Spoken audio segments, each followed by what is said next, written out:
One on each end of the building, where the bodies of the cars actually went. Oh, you want to do it again?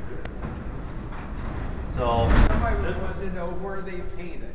4th floor, and we didn't go through. We're not going through there. That's all full of. There's business. There's still businesses. Number of businesses still in this building. So the floors. There's still a lot of cars upstairs that they're running. So try not to mess with those. Grant's in here working on the 1st floor on the loading dock, and he unloaded all the trains when they came in. Put them on. She said what they did was they took them off. Yeah, there was a picture there showing the knowledge. What that is. Right. Yeah. Going onto the roof.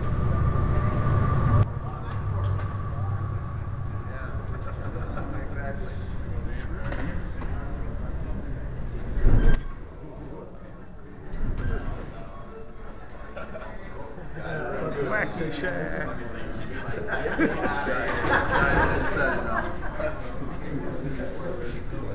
Willy Wonka.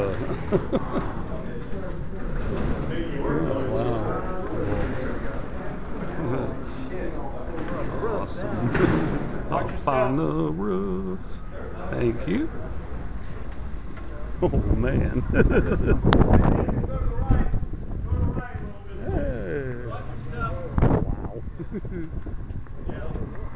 They have a big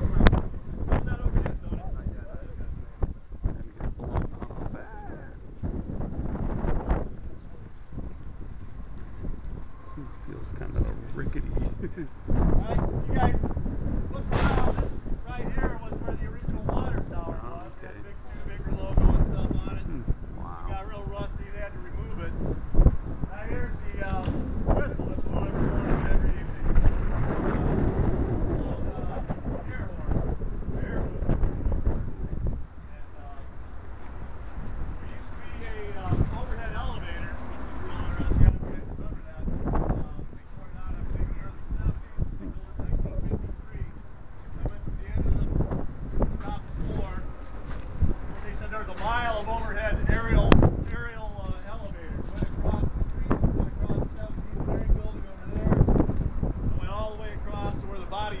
Chassis plant was. They take the bodies were complete when they left here, about the front clips. They dropped them on the chassis over there. So it was just amazing that they'd have all the right chassis, and the bodies, the tires, and everything all lined up, and they'd all match up and take off and put over there. But most of the time. At first they started doing it 3 at a time on a truck, and that's when they, when I remember even, there was a little stoplight right across the street. Trucks always had the right-of-way going across Sample Street. Were they doing, do you remember if they had trucks or? Well, one of the things that I did, and I wasn't sure how it tallied out at the time, but what you're saying is, one of the jobs I had was telling the cars as they're coming down on the 5th floor, we would get the body number and match up paperwork with it to put it on. And then evidently, so you're telling me right now that that's what's going on. That's how it's going on. That was one of the jobs I had. They say another thing I thought was really interesting about Studebaker is they had like a communication system that seemed like it was way ahead of the time, where they had a electronic board they would write on with I guess a yellow pencil or something, and that would be communicated through the entire plant, so they could tell. That might have been in the later years or something. Yeah, I say that might have been near the 60s and stuff. But that was pretty state of the art. They had that kind of communication system that they could communicate through the whole plant just by writing on a piece of paper. So they say that's one of the Lowerators down there. That's and what they would do is they'd bring cars up one side, go across through the floors, go to the other Lowerator on the other side, bring them up, they'd go across.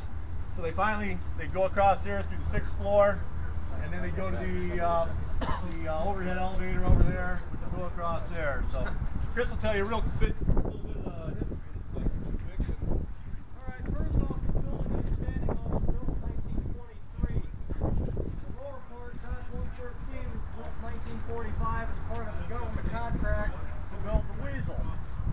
Now you're standing in what would be considered the heart of Plant 1. Plant 1 was everything on this side of Sample Street. Plant 2 is is that big empty field on the other side of Sample Street. All the old buildings that have since been torn down here were originally built in the late 1880s for use in manufacturing horse-drawn vehicles. Studebaker did a plant renovation beginning in 23 and made all the plant new over there beginning with the foundry. This site, before it became the body plant, had a foundry down at this end, and this was all basically a lumber yard along with that. Body tube that Tim just talked about was first put into use in 1953.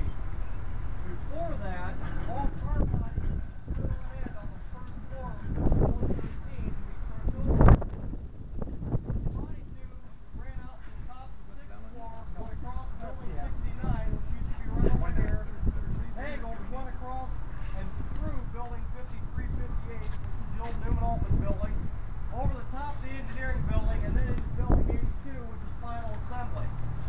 And that was torn down probably in the early 70s and into the 80s. And they tore down building 69 and I think 2000, and that was the end of the body tube.